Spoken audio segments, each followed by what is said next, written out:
Hi guys! Welcome back to Math A YouTube channel. In this channel, we're going to discuss different topics in mathematics.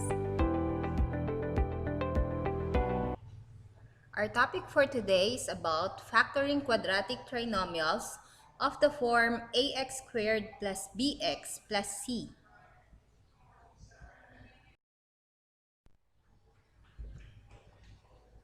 Okay, let us factor 6x squared plus x minus 5. So we cannot use the rule in factoring quadratic trinomial of the form x squared plus bx plus c in this kind of trinomial. So why? It is because the numerical coefficient of x squared is not equal to 1. So we have here different rule. So how are we going to factor this kind of trinomial? Step 1. Find the product of the first term and last term. So what is our first term here? We have here 6x squared and the last term is negative 5. If we're going to get the product, the answer will be negative 30x squared. Next, step 2, find the factors of negative 30x squared whose sum is x. Okay, so why x? Because x is our middle term. So we have to consider the middle term. So let us get the factors of negative 30x squared. Okay, negative 15x times 2x will be equal to negative 30x squared. If we're going to get the sum of these two, we can get negative 13x. Okay? So, negative 15x and 2x have different sign. Since they have different sign, we're going to subtract. So, we have here negative 13x. So, hindi ito ang ating hinahanap because we are looking for x. Another factor, negative 6x times 5x is also equal to negative 30x squared. If we're going to get the sum, the answer is negative x. Since negative 6x is bigger than 5x, so negative pa rin yung ating sagot. So, negative x is not the same with positive x. Okay, so let us find another factor. 6x times negative 5x is also equal to negative 30x squared. And then, if we're going to get the sum of these factors, we can get positive x. Since positive 6 is bigger than negative 5, we have to subtract and copy the sign of the bigger number, which is 6. And 6 is positive. That's why we have here positive x. And this result to the middle term. Step 3. We're going to rewrite the trinomial as a fourth-term expression by replacing the middle term with the sum of the factors. Okay? So, i-rewrite daw natin. So, first term, copy natin yung first term, which is 6x squared. And then, the middle term, instead of writing x, we're going to rewrite it as positive 6x and then copy negative 5x. So, these two terms came from step number 2. Okay, we substituted x by positive 6x and negative 5x. And then copy the last term of the original trinomial, which is negative 5. Okay, so we now have a four-term polynomial. Step 4, group the terms with common factors. Okay, in grouping, we have to enclose them in parentheses. So the first group is the quantity 6x squared plus cx 6x rather, and then copy the minus sign, and then another group, and close in a parenthesis, we have here 5x plus 5. Take note of the changes in sign. Okay? Since this is negative, okay, so this is negative. If we're going to multiply negative times positive, that will result to negative sign. Next, step 5. Factor the groups using greatest common monomial factor. From step 4, let us get the common monomial factor of each group. Okay? So what is the common monomial factor of 6x squared plus 6x? So we have here 6x. And then divide 6x squared by 6x. And then 6x divided by 6x. We have here x plus 1.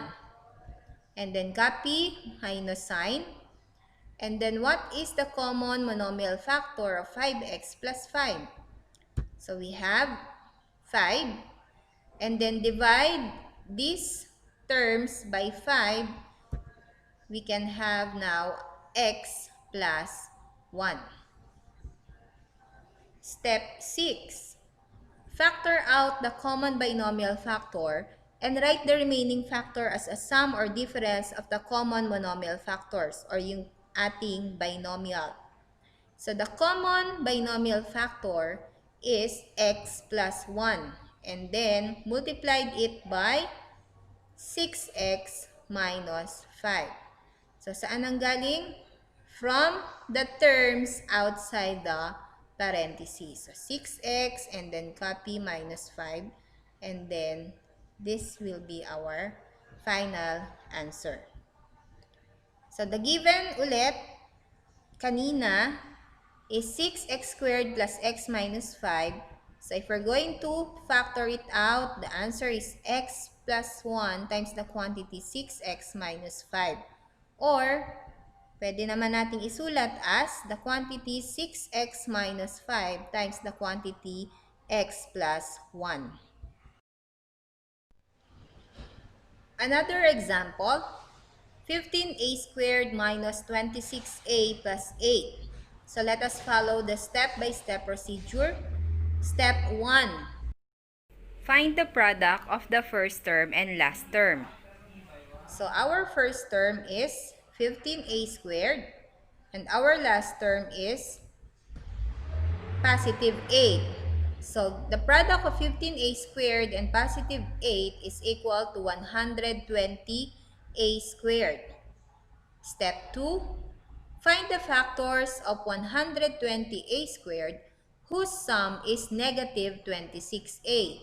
So take note to consider the middle term. So the middle term is negative 26a. Okay, so what are the factors of 120a squared? That is 6a times 20a. Okay, so these factors, if we're going to get the sum, will be equal to 26a. Another factor, negative 6a times negative 20a is also equal to 120a squared. If we're going to get the sum of these two factors, that would be equal to negative 26a. So as you can see, this is equal to our middle term. Next, step 3. Rewrite the trinomial as a four-term expression by replacing the middle term with the sum of the factors. Okay, let us copy the first term and then, so that is 15a squared. The middle term will be replaced by negative 6a and negative 20a. And then copy the last term, which is positive 8. Step 4. Group the terms with common factors. Okay, so we have here quantity 15a squared minus 6a minus the quantity 20a minus 8. Step 5. Factor the groups using greatest common monomial factor. Okay, in our first binomial, the common monomial factor is 3a. And then, divide 15a squared minus 6a by 3a. We have the quotient which is equal to 5a minus 2. Next, copy the operation which is subtraction. And then, common monomial factor of 20a minus 8 is 4. Next, 20a minus 8 divided by 4 will be equal to the quantity 5a minus 2. Step 6. Factor out the common binomial factor and write the remaining factor as a sum or difference of the common monomial factors. So, common binomial factor is 5a minus 2, and then we're going to combine 3a minus 4, and then that would be our factor. So, write ulit natin. The given is 15a squared minus 26a plus 8. The complete factor of this trinomial is 5a minus 2 times the quantity 3a minus 4. Or, the quantity 3a minus 4 times the quantity 5a minus 2.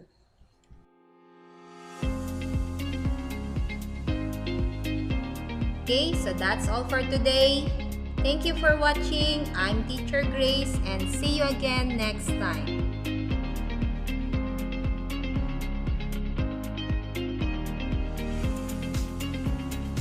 Don't forget to like and subscribe. Bye!